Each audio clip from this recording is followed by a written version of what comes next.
starting on the B7 with a B triad sweep. B, D sharp, F sharp, and I go down to the flat 5 and back. All downstrokes with the right hand.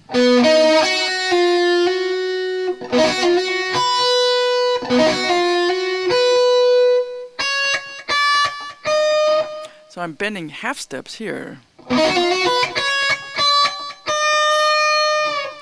And then I change positions with my hand, bend with the second finger.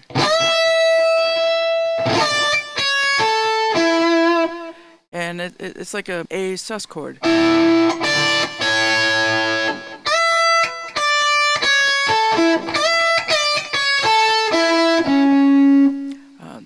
A arpeggio.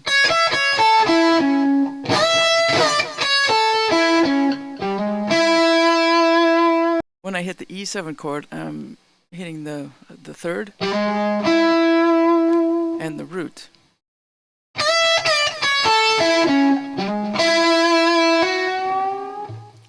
So I have the major third here of E7. And I also bend the second up to the major third an octave higher.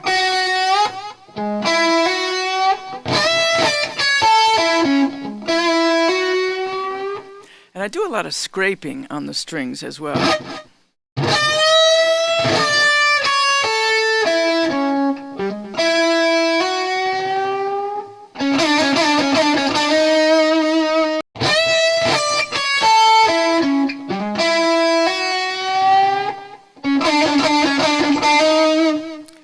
This is something I like to do slidey wise. It kind of emulates some of what slide guitar players will do. I'm going from the C sharp to the E, but as soon as I get to E, I'll slide it down to D. And then I land on the D sharp for the final B7.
The blues form is generally 12 bars long, and the turnaround would be the last 4 bars, kind of setting up tension to come back to the one chord again. There's generally only 3 chords, although there are many variations and many variations of the form as well. Sometimes blues are 16 bars, sometimes it's an oddball thing, but for the most part it's 12 bars, and I'm doing this series all in the same key of E, and then you can transpose them to other keys as you need it. So the one chord is going to be E7, dominant chord. The 4 chord, if you go up 4 steps, 1, 2, 3, 4, would be A. And the 5 chord, 1, 2, 3, 4, 5, would be B7, 4 chord A7, one chord E7. The turnaround is a good place to add tension, whether you're just hanging on one note or bending higher and higher and higher, or getting louder and louder, or adding some altered tones to do your altered chords or diminished scales or all kinds of wacky stuff. This section is for people that might not know anything about music theory or the mechanics of music. You might be a great player. You might be able to take off songs from records great and already play in a band. But when I start talking in this riff series about numbers, like the first, the third, the fifth, the flat five, the minor third, the flat seven, it all comes from a scale. If I'm playing a major scale, like A major Ionian mode, it's all numbers. 1, 2, 3, 4, 5, 6, 7. 1, 2, 3, 4, 5, 6, 7. And 8 becomes 1 again. 1, 2, 3, 4, 5, 6, 7. So if I've got 1, 2, 3, and I'm talking about a flat third, then this third will go down a half step. If I'm talking about a 7, a flat 7 would be a half step lower. Same with the 5. 1, 2, 3, 4, 5. Flat 5 is going to be a half step lower. Or sharp 5, half step higher. When I talk about an arpeggio is just a chord, really, played one note at a time. So if I have an A major 7 chord, and I play it one note at a time, that's an arpeggio. Striking it all together is a chord, separate is an arpeggio. If I'm going to play an E minor 7 flat 5 arpeggio, here's an E minor 7. I'm going to flat that 5.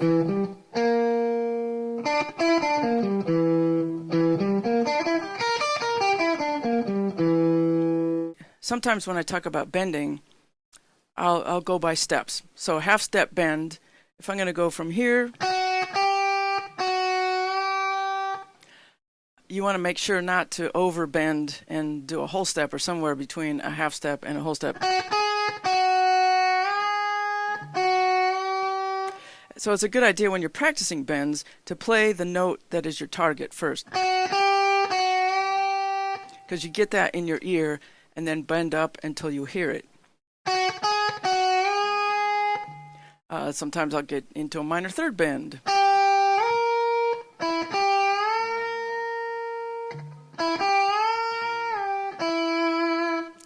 Sometimes the bends are just very subtle. I'm not even thinking half step or whole step. I'm just thinking of making some kind of movement on the string.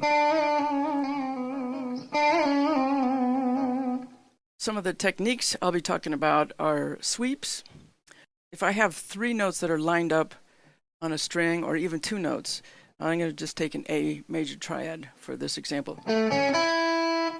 Rather than the right hand going down, up, down, if I sweep it, it means my right hand is going all downstrokes in the same direction.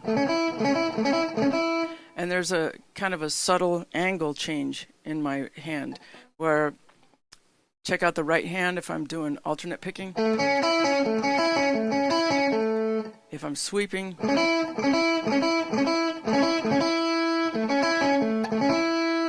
if I'm doing upstrokes, I'll angle it the other way slightly.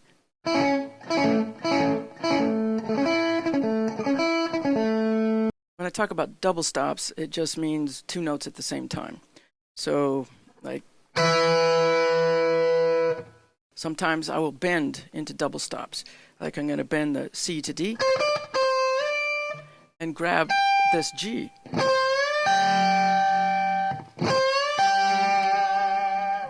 A reverse bend means that you do the bend first and then let it drop. So if this is my target note, I'll bend up to that first, and then I don't pick until it's already bent and let it drop.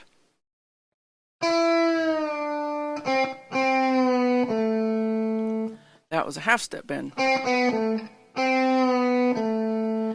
And a lot of times when I bend, this this thumb is going to be over the top to help me grip.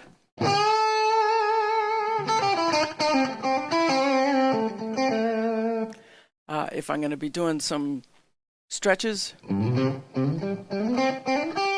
the thumb is dead center in the back of the neck, because if your thumb is up here, it really constricts your movement. But if your thumb's in the back, you can get a lot bigger spread.